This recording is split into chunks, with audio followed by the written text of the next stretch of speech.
नमस्कार दोस्तों, हमारे संस्कार चैनल में आपका बहुत बहुत स्वागत है। आज हम आपके लिए लेकर आए हैं बसंत पंचमी की कथा।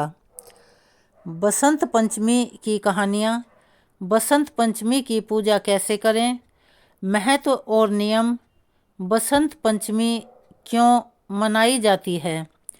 माघ मास के शुक्ल पक्ष की पंचमी को बसंत पंचमी के रूप में मनाया जाता है। आने वाली है बसंत पंचमी। जाने इस दिन क्यों पहनते हैं पीले कपड़े। हिंदुओं के लिए पवित्र इस पर्व पर विद्या, वाणी और ज्ञान की देवी माँ सरस्वती की पूजा होती है। इस दिन पीले रंग के कपड़े पहनना बेहद शुभ माना जाता है। इसके पीछे पौराणिक मान्यता भगवान श्री कृष्ण से जुड़ी है। वैसे पंचमी तिथि बसंत के मौसम के आगमन का संकेत भी देती है। बसंत पंचमी की पूजा कैसे करें। बसंत पंचमी के दिन माँ सरस्वती की पूजा करने के लिए सबसे पहले एक जगह माँ सरस्वती की प्रतिमा रखें। इसके बाद कलश स्थापित कर सबसे पहले भगवान श्री गणेश का नाम लेकर पूजा करें।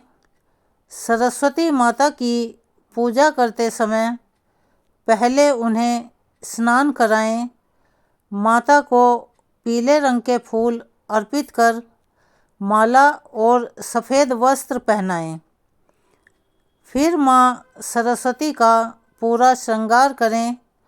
माता के चरणों पर गुलाल अर्पित कर पीले फल या फिर मौसमी फलों के साथ साथ बूंदी चढ़ाएं।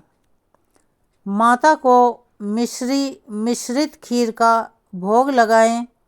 सरस्वती ज्ञान और वाणी की देवी है, इसीलिए पूजा के समय पुस्तकें या फिर वाद्य यंत्रों का भी पूजन करें। बसंत पंचमी के दिन माँ सरस्वती का पूजन के बाद हवन किया जाता है। इसलिए माँ सरस्वती के ओम श्री महासरस्वत्यै नमः मंत्र से जाप कर हवन करें। बसंत पंचमी के पर्व से बसंत ऋतु की शुरुआत हो जाएगी। बसंत पंचमी पर माँ सरस्वती श्वेत कमल पर विराजमान होकर हाथों में पुस्तक, वीणा और माला लिए हुए प्रकट हुई थी। इस साल बसंत पंचमी 9 फरवरी 2024 को है। शास्त्रों के अनुसार बसंत पंचमी पर अबूझ मुहूर्त रहता है।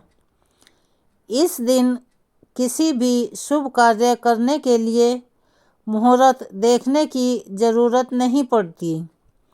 आइए जानते हैं बसंत पंचमी पर कौन से 5 खास मांगलिक कार्य करना अति शुभ और फलदायी होगा। नंबर 1, विवाह। शादी ब्याह के मामले में शुभ मुहूर्त अति आवश्यक है, लेकिन बसंत पंचमी पर अबूझ मुहूर्त रहता है, यानी कि ये पूरा दिन विवाह के लिए शुभ माना जाता है।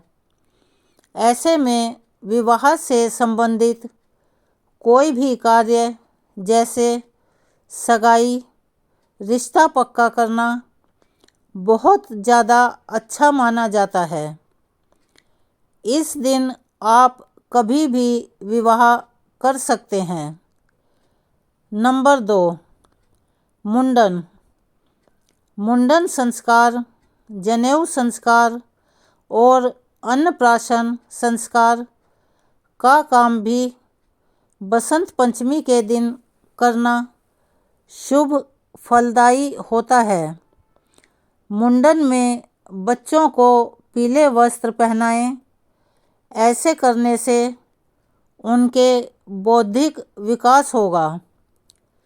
बच्चों की शिक्षा की शुरुआत करने के लिए बसंत पंचमी का दिन सर्वश्रेष्ठ रहता है। इस दिन घर में हवन करने से माँ लक्ष्मी, माँ सरस्वती और माँ काली की कृपा प्राप्त होती है। नंबर 3, गृह प्रवेश। सपनों के आशियाने में रहना हर व्यक्ति की चाहत होती है। घर में प्रवेश करने से पहले गृह शांति की पूजा की जाती है। बसंत पंचमी का दिन गृह प्रवेश के लिए अत्यंत शुभ माना जाता है। वैसे गृह प्रवेश के लिए अभिजीत मुहूर्त उत्तम रहता है, लेकिन इस दिन सुबह से लेकर रात तक गृह प्रवेश कर सकते हैं। हर साल माघ माह के शुक्ल पक्ष की पंचमी को बसंत पंचमी मनाई जाती है। भारत में इसी दिन से बसंत ऋतु की शुरुआत हो जाती है। इस दिन को माघ पंचमी भी कहा जाता है।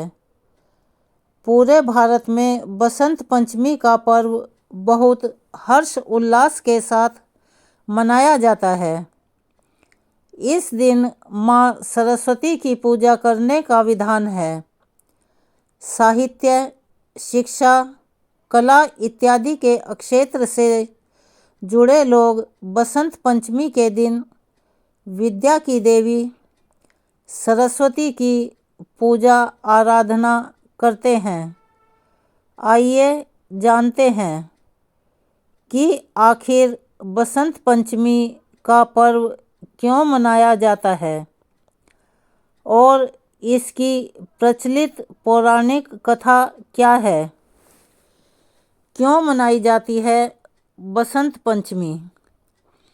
वर्ष की सारी ऋतुओं में बसंत को सभी ऋतुओं का राजा माना जाता है। इसी कारण इस दिन को बसंत पंचमी भी कहा जाता है।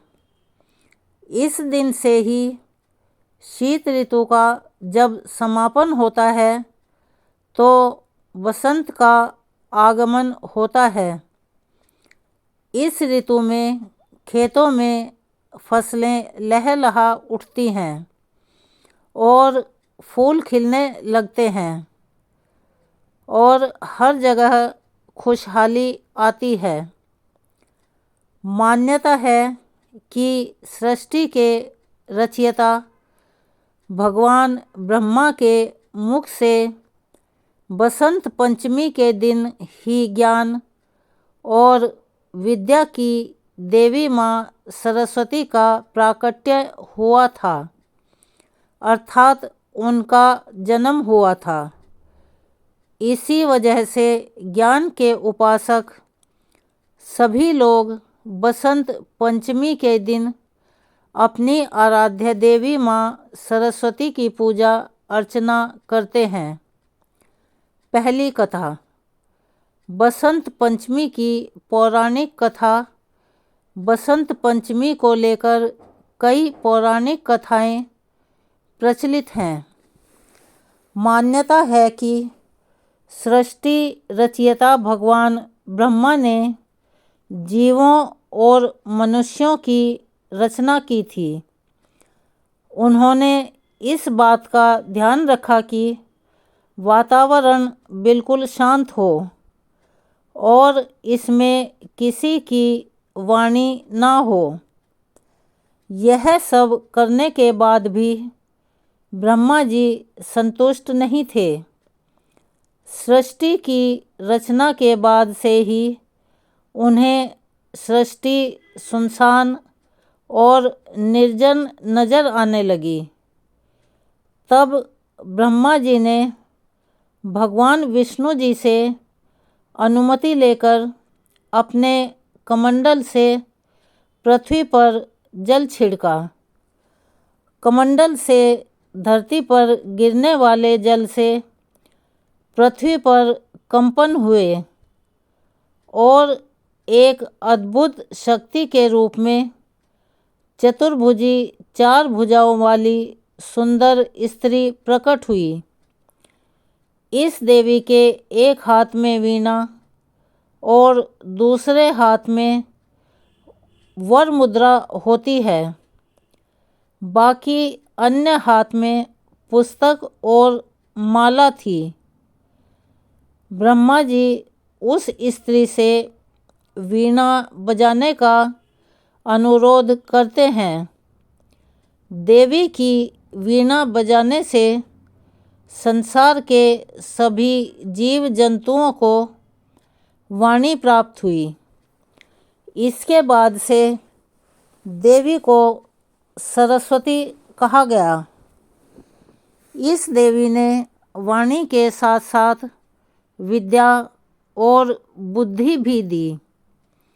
इसलिए बसंत पंचमी के दिन घर में सरस्वती माँ की पूजा भी की जाती है। इस दिन देवी सरस्वती को बागीश्वरी, भगवती, शारदा, वीणावादिनी और वाग्देवी सहित अनेक नामों से पूजा जाता है। दूसरी कथा। बसंत पंचमी का पौराणिक महत्व रामायण काल से जुड़ा हुआ है।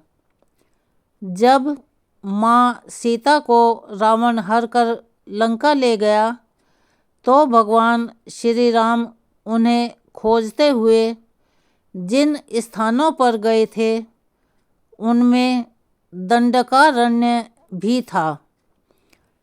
यही शबरी नामक भीलनी रहती थी। जब राम उसकी कुटिया में पधारे तो वह सुध-बुध खो बैठी और प्रेम के वश चख चख कर मीठे बेर राम जी को खिलाने लगी। कहते हैं कि गुजरात के डांग जिले में वह स्थान आज भी है जहाँ शबरी माँ का आश्रम था। बसंत पंचमी के दिन ही प्रभु रामचंद्र वहाँ पधारे थे। इसीलिए बसंत पंचमी का महत्व और भी अधिक बढ़ गया। तीसरी कथा। बसंत पंचमी के दिन माँ सरस्वती की पूजा की जाती है। माँ सरस्वती ज्ञान की देवी मानी जाती है। गुरु शिष्य परंपरा के तहत माता पिता इसी दिन अपने बच्चे को गुरुकुल में गुरु को सौंपते थे। यानी बच्चों की औपचारिक शिक्षा के लिए यह दिन बहुत ही शुभ माना जाता है। इस दिन कोई नया काम शुरू करना, बच्चों का मुंडन संस्कार, अन्नप्राशन संस्कार, भूमि पूजन, गृह प्रवेश या अन्य कोई शुभ काम करना बड़ा ही अच्छा माना जाता है। विद्या व कला की देवी सरस्वती इस दिन मेहरबान होती हैं, इसलिए उनकी पूजा की जाती है। कला जगत से जुड़े लोग भी इस दिन को अपने लिए बहुत खास मानते हैं, चाहे वह कवि, लेखक, गायक, वादक, नाटककार हों या नृत्यकार। सब इस दिन का प्रारंभ अपने वाद्य यंत्रों और उपकरणों की पूजा और माँ सरस्वती की वंदना से करते हैं। अगर आपको हमारी ये कहानी पसंद आई हो तो प्लीज़ हमारे चैनल को सब्सक्राइब करें, लाइक करें, ज़्यादा से ज़्यादा शेयर करें ताकि यह जानकारी ज़्यादा लोगों तक पहुंच सके। हम आपके लिए ऐसी ही और कहानियाँ लेकर आते रहें। हमें अपना सहयोग दें। अगर आपको हमारी वीडियो में या हमारी कहानी में कोई भी कमी नज़र आती है तो कृपया कमेंट करके हमें बताएं। हम उन्हें सुधारने का पूरा प्रयास करेंगे। धन्यवाद।